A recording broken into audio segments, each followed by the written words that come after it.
खास तौर से जहाँ तक शिक्षकों की बात है, मुख्यमंत्री जी ने स्वयं कह दिया है कि जो नया कानून बना है, नया रेगुलेशन बना है, उसके बारे में अगर शिक्षकों की कोई शिकायत है या उनकी कोई आपत्ति है तो अब तो सत्र 3 दिन बचा है।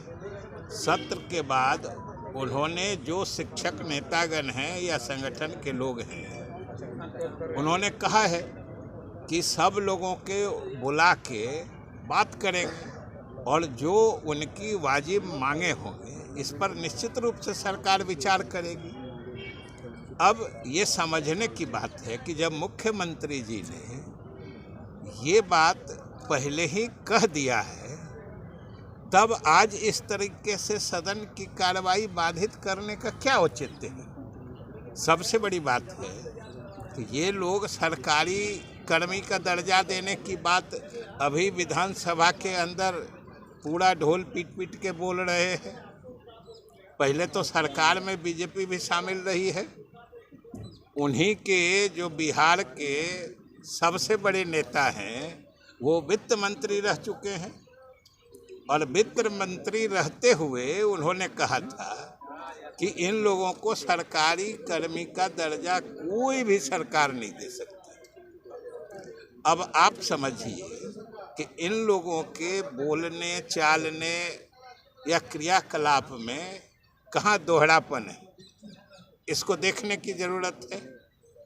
और जब मुख्यमंत्री जी ने कह दिया है कि वो उनकी जायज़ मांगों पर विचार करेंगे, संगठनों नेताओं से बात करेंगे, तब आपके माध्यम से हम सभी शिक्षकों से भी सरकार की तरफ से अपील करना चाहते हैं कि वो वापस विद्यालय लौट जाए। जो शिक्षण कार्य है उसको मुस्तैदी से करें और ये 3 दिन में सत्र समाप्त होगा। फिर उनके लोगों से बैठकर, उनके नेताओं से बैठकर बात होगी और जो भी वाजिब बात होगी उस पर विमर्श किया जाए। और हमें तो आश्चर्य इस बात का लग रहा है, शिक्षकों को सबसे पहले इस बात को समझना चाहिए कि आज उनको बहकाकर सड़क पर लाया जा रहा है, लेकिन उनको जो तनख्वाह मिलता है, जो केंद्र सरकार का दायित्व तो समग्र शिक्षा अभियान में 60% राशि केंद्र सरकार को देनी है, ये आपको भी सुनकर ताज्जुब होगा। और हम अपने बिहार के सभी शिक्षकों को सरकार की तरफ से बताना चाहते हैं कि ये जो नया वित्तीय वर्ष है 2023-24, जिसके लगभग 4 महीने पूरे होने वाले हैं, अभी तक समग्र शिक्षा मद में जिससे शिक्षकों को वेतन भी दिया जाता है, उस मद में 1 पैसा नहीं दिया गया, 1 रुपया नहीं दिया गया। और ये जो है सर, सभी राशि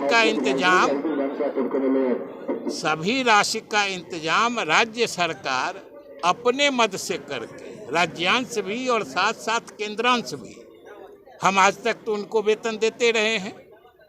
ये भाजपा वाले ये क्यों नहीं बताते हैं कि 60% राशि जो उनको देनी है, ये 4 महीना बीत गया, क्या शिक्षक फाका कसी में रहेंगे?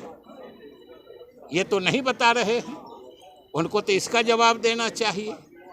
इसलिए हम शिक्षकों से यही अपील करेंगे कि भाई आप पढ़ाई का काम देखिए। आपके लिए सरकार लगातार चिंता करती रही है। पिछले दिनों में भी कहाँ से शुरुआत हुई थी, याद करिए, 4000 रुपया वेतन से शुरू हुई थी बात, और आज कहाँ तक पहुँचे। और सबसे बड़ी बात है कि अब तो वो नियोजित या कोई संविदा कर्मी नहीं है, वो तो विधिवत एक, जिसको कहिए पे स्केल, जो वेतनमान वाले हैं शिक्षक हैं, उनको नियोजित शिक्षक या संविदा वाला शिक्षक कहना तो सरकार ने बंद करा दिया है, क्योंकि वो भी अब नियमित सेवा में है। और जो सेवानिवृत्ति की आयु है उसको पूरा करने तक वो लगातार सेवा में रहेंगे। तब ये घड़ियालू आंसू बहाने वाले लोग आज जो दिखा रहे हैं उनको तो ये बताना चाहिए कि जो उनको देना है जो शिक्षकों के लिए, वो देने में क्या परेशानी है भाई। और इस तरीके से सदन बाधित करना, आखिर इससे किसका हित सध रहा है, जनता का क्या हो रहा है। और जब सरकार उनकी बात पर विचार करने वाली है तब उनको जबरदस्ती सड़क पर लाने की क्या जरूरत है। इसलिए हम सभी शिक्षक से अपील करते हैं कि आप जाइए, ये लोग आपके हितैषी नहीं हैं। इन लोगों को सिर्फ आपके दम पर अपनी राजनीति करने का ही सीधा की योजना होती है। उसके बाद तो फिर बता ही दिए इनके जो नेता कर रहे हैं और जो केंद्र सरकार इनके साथ व्यवहार कर रही है। इसलिए ये लोग बिल्कुल, इनका पर्दाफाश हो चुका है। शिक्षक भी जो सही सोच समझ वाले शिक्षक हैं वो भी इन बातों को समझ रहे हैं, लेकिन शिक्षक का पूरा समुदाय को सरकार अपना मानती है।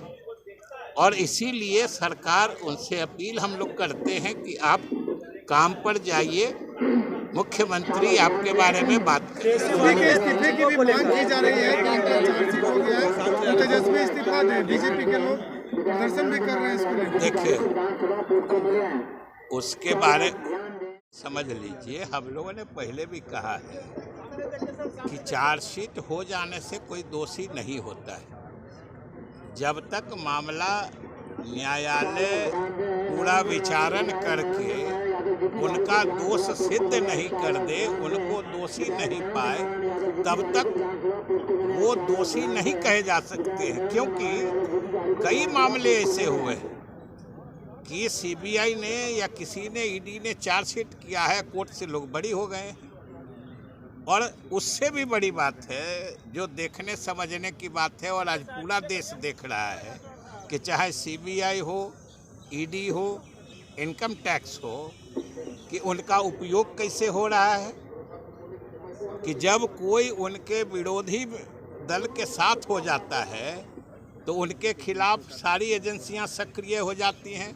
और अभी तक, कल तक जो महाराष्ट्र में अजीत पवार और प्रफुल्ल पटेल के खिलाफ जांच और उनके खिलाफ उनको जेल भेजने की बात कर रहे थे, आज वो उनके साथ पहुंच गए तो उनको तो सरकार में शामिल कर लिए, उनका सारा दोष खत्म हो गया। तो ये जो सीबीआई ईडी का दुरुपयोग का रिकॉर्ड जो बन रहा है केंद्र सरकार के द्वारा, ये भी जनता देख रही है। इसलिए इस परिप्रेक्ष्य में भी जब तक कोर्ट नहीं फैसला करता है, कोर्ट नहीं किसी का दोष सिद्ध करता है, तब तक दोषी मानना उचित नहीं और न्याय संगत नहीं। विजय सिन्हा ने स्पष्ट तौर पे कह दिया, जब तक जो है तेजस्वी यादव इस्तीफा नहीं देते हैं सदन नहीं चलने देंगे।